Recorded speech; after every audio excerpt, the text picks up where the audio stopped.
Sans réforme, il n'y a pas trace de véritable conversion. Le pécheur qui répare ses torts, qui rend ce qu'il avait dérobé, qui confesse ses péchés et qui aime Dieu et ses semblables peut être assuré qu'il est passé de la mort à la vie. Dès que nous venons à Jésus en qualité de créature égarée et pécheresse et que nous participons à son pardon, l'amour germe dans notre cœur. Tout fardeau devient léger, car le joug que Jésus nous impose est aisé. Le devoir devient un délice. Le sacrifice, un plaisir. Le sentier qui semblait envelopper d'épaisses ténèbres est illuminé par les rayons éclatants du soleil de justice.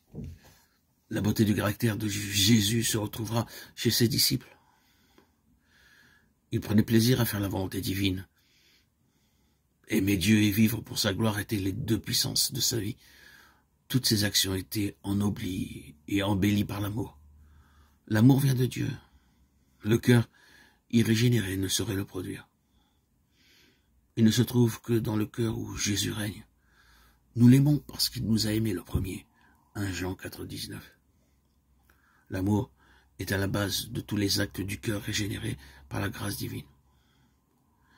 Il modifie le caractère, dirige les impulsions, domine les passions, subjugue l'inimitié, ennoblit les affections.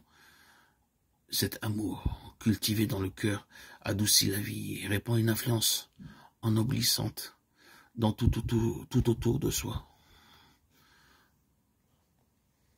Il est deux erreurs dont les enfants de Dieu, tout particulièrement ceux qui viennent d'accepter sa grâce, doivent spécialement se garder. La première, nous en avons déjà parlé, consiste à se confier en ses propres œuvres et à se reposer sur quelques bonnes actions pour entrer dans la faveur de Dieu. Ceux qui cherchent à observer la loi et à devenir saints par ses efforts entreprend une impossibilité. Tout ce que peut faire l'homme hors de Jésus-Christ est entaché d'égoïsme et de péché. Seule la grâce de Jésus par la foi peut nous rendre saints. L'erreur opposée est non moins dangereuse. Elle consiste à croire que la foi en Jésus dispense l'homme d'observer la loi de Dieu, que la foi étant seule capable de nous rendre participants de Jésus-Christ, nos œuvres n'ont rien à voir à notre rédemption. Veuillez observer ici que l'obéissance n'est pas seulement une soumission extérieure, mais un service d'amour.